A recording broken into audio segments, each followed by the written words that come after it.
जैसा आप सभी लोगों को विदित है कि कोढ़ा गैंग पूरे देश में कुख्यात है लूट के लिए, छिनतई के लिए। कटिहार पुलिस का लगातार ये प्रयास रहा है कि इस गैंग को इस तरह की घटनाओं में संलिप्त होने से हतोत्साहित करें।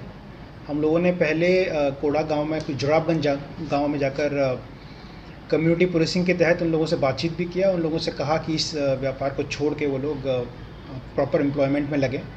इसके लिए इन लोगों को सर्टिफिकेट्स पेंडिंग थे, वो भी हम लोगों ने बनवाए। उसके बाद हम लोगों ने कुछ प्रभावी कुर्कियाँ भी गांव में करवाईं ताकि अपराध में डिटरेंट बने।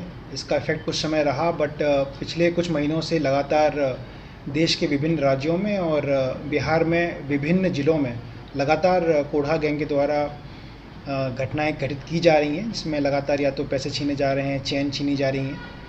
और इन सभी घटनाओं में एक कॉमन चीज़ होती है, ये लोग चोरी की बाइक्स का यूज़ करते हैं और इन बाइक्स को अपने गाँव में रखते हैं। तो हम लोगों के पास एक डेटाबेस संग्रहित हो चुका था कि अलग अलग ज़िलों में, अलग अलग राज्यों में जो लोग चोरी घटना घटित कर रहे थे, लूट की घटना घटित कर रहे थे, हम लोगों के पास एक डेटाबेस बना हुआ था। तो हम लोगों को सूचना थी कि कुछ लोग यहाँ एकत्रित हैं और चोरी की बाइक्स मिलने की भी संभावना है। तो हम लोगों ने एक टीम बनाई और वांछितों की सूची के साथ हम लोगों ने एक प्रॉपर रेड करवाया और हम लोगों ने सर्च सीजर करके यहाँ से लगभग 10 चोरी की बाइक बरामद की। कुछ छिनतई के क्रम में बरामद किए गए 2 चेन रहे हैं और 40,000 रुपये हैं।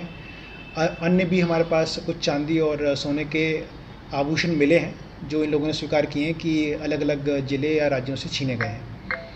हम लोगों ने इनिशियल क्रम में लगभग 31 लोगों संदिग्ध लोगों को पूछताछ के लिए थाना लाया गया और पूछताछ क्रम में लगभग 17 लोगों का क्रिमिनल हिस्ट्री मिला है और इनमें से कुछ लोग अभी भी वांछित हैं और जिन जिन ज़िलों में इनके केस पेंडिंग हैं उनको सूचित कर दिया गया है।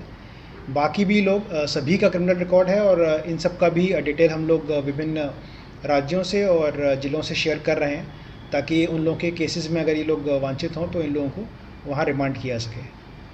हम लोगों का प्रयास लगातार यही है कि ये जुराबगंज का जो कोढ़ा गैंग है वो इस तरह की घटनाएँ बिहार में और पूरे देश में कहीं भी घटित ना करे, ताकि न केवल कटिहार का बल्कि बिहार का भी नाम बेहतर रहे।